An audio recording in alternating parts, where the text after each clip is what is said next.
Hi, kindergarten friends. I hope you're enjoying your spring break. I thought you might like to hear the end of our book, Junie B. Jones Smells Something Fishy by Barbara Park. Chapter 7, Sneaky Grandma Miller. Grandma Miller stole Sparkle. She waited till I took my bath, then she sneaked into the kitchen and she took Sparkle home with her. I run all around in a tizzy. She stole him. Grandma Miller stole Sparkle, and nobody even stopped that woman. Mother said to quiet my voice. Your grandmother did not steal Sparkle, Junie B. She caught him at the lake. That fish was hers, remember? She picked me up and carried me to bed. You're just going to have to accept this, Junie B., she said. You cannot take a dead animal to school for pet day. End of story. After that, she kissed me goodnight on my cheek. And guess what? I did not kiss back. On Monday morning, Grandpa Frank Miller babysitted me before school. I did not speak to that guy, 'cause he's married to the thief of Sparkle, that's why. I ate my breakfast very silently. Grandpa Miller looked at my pet jar on the counter. Boy, oh boy, look at those ants, would you, he said. They're always on the go, aren't they? He squinted his eyes at them. What's that they're carrying around on their heads? I did a frown. Then I thought very careful, 'cause the cheese puff was already gone, and so what could they be carrying? Just then my eyes got big and wide, 'cause I had a bad feeling about this situation, that's why. I run to my jar speedy fast. Oh no, I hollered. Oh no, it's Buzzy the swatted fly. I quick took off the lid. Put him down, you put him down right now, and I mean it. The ants did not obey me. That's how come I zoomed them out to the grass and I shake them right out of my jar.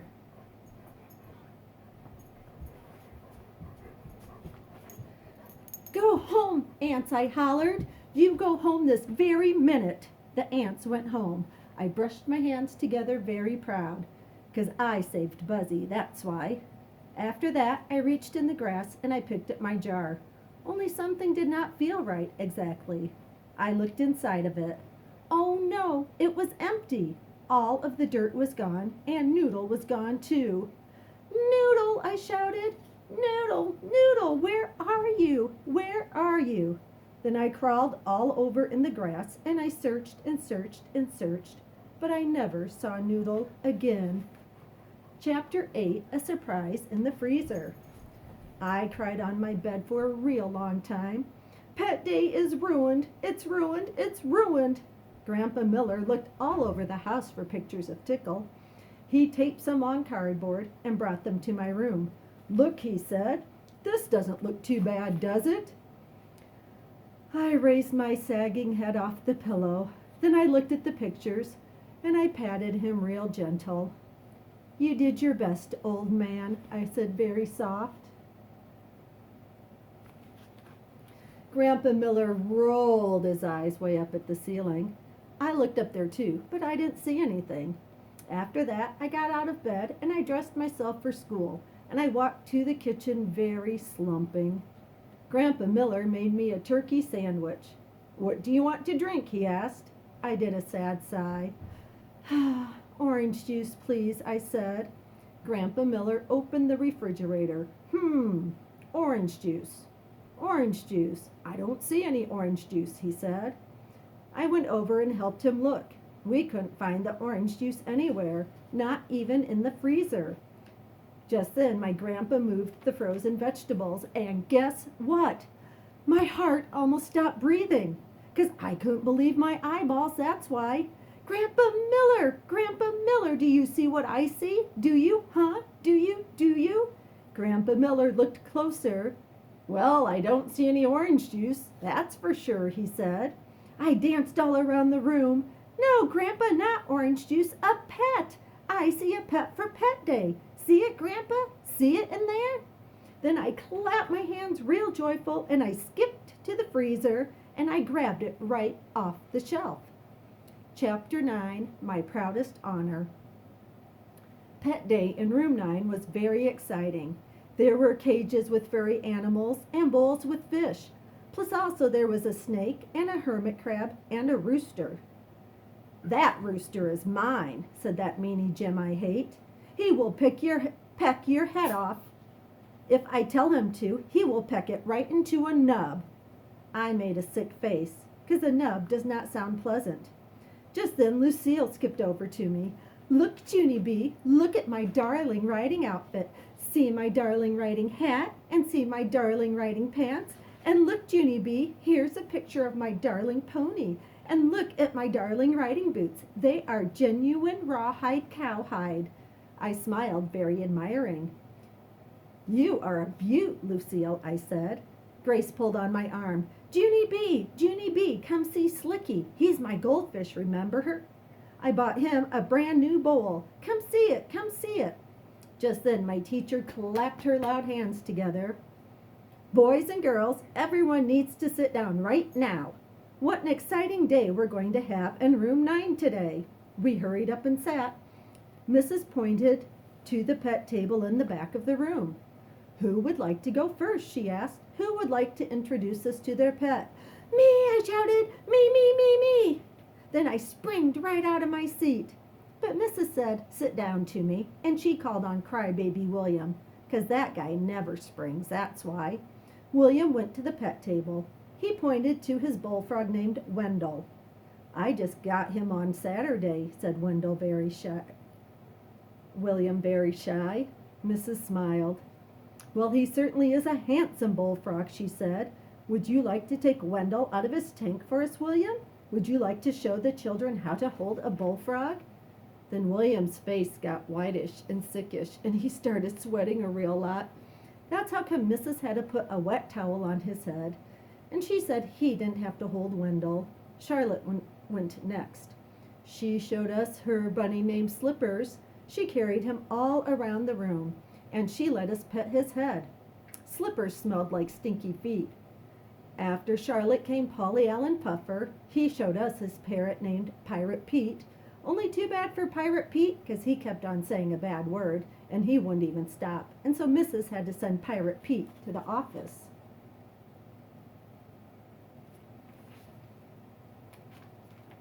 After that, lots of children showed pictures of their dogs and cats.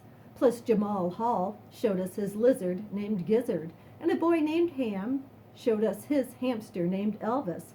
Finally, I raised my hand real calm. It's nice to see you being so polite, Junie B. Would you like to go next? Mrs. asked. Did you bring a picture of your dog? I shook my head. No, I said, because I didn't want to bring a picture, remember? I wanted to bring a real, actual pet. Only too bad for me, 'cause Mother said no raccoon. And then Grandma Helen Miller stole Sparkle. Plus also I lost my noodle. And so that's how come my grandpa moved the frozen vegetables and boom! I saw a pet in there. So I put him in my backpack and here he is now. After that, I quick unzipped my zipper pocket and I held up my pet for everyone to see. Fish Stick, I said real delighted.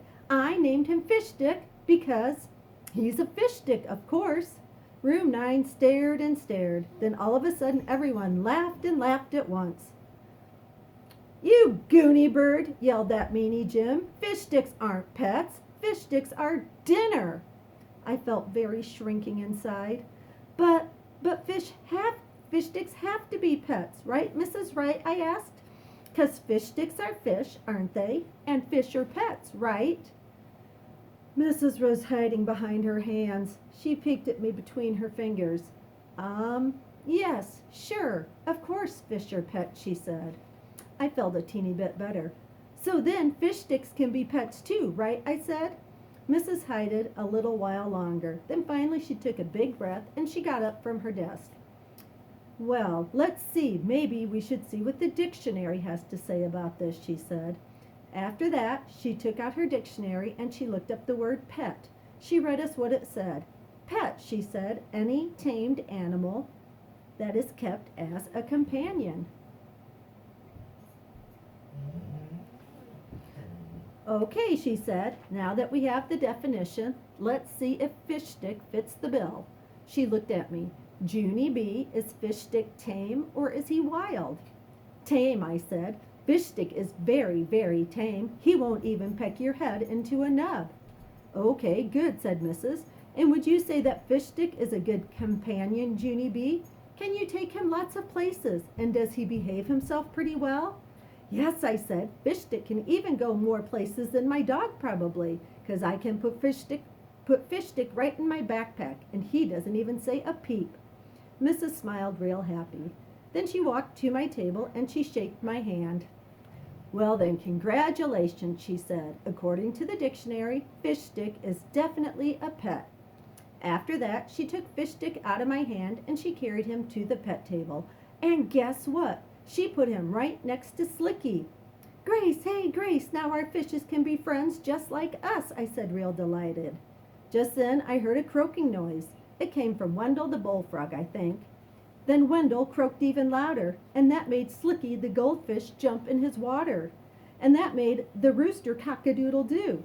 And that made Slippers thump his loud foot. And then his cage door accidentally came open, and he hopped right off the table. Oh no, yelled Room 9. Oh no, oh no. And then all of us chased Slippers all over the place, and he hopped and hopped until Mrs. caught him in the trash can. It was the excitingest adventure Room 9 ever even had. And that's not even the bestest part of Pet Day, 'cause at the end of school, Mrs. gave out special ribbons to all the pets. And the rooster got screechiest, and Pirate Pete got talkiest, and Slicky got bubbliest, and Slippers got most rascally rabbit, and Fish Stick got most well behaved. I did a gasp at that wonderful thing. Then I shaked and shaked Mrs.'s hand. Thank you, Mrs. Thank you. This is the proudest honor I ever imagined. Mrs. laughed. She said that me and Fish Stick made her day. Then she gave me a hug. And that is called a perfect ending. The end. Our next Junie B book will be Junie B. Jones is Almost a Flower Girl. I hope you enjoyed the end of the story.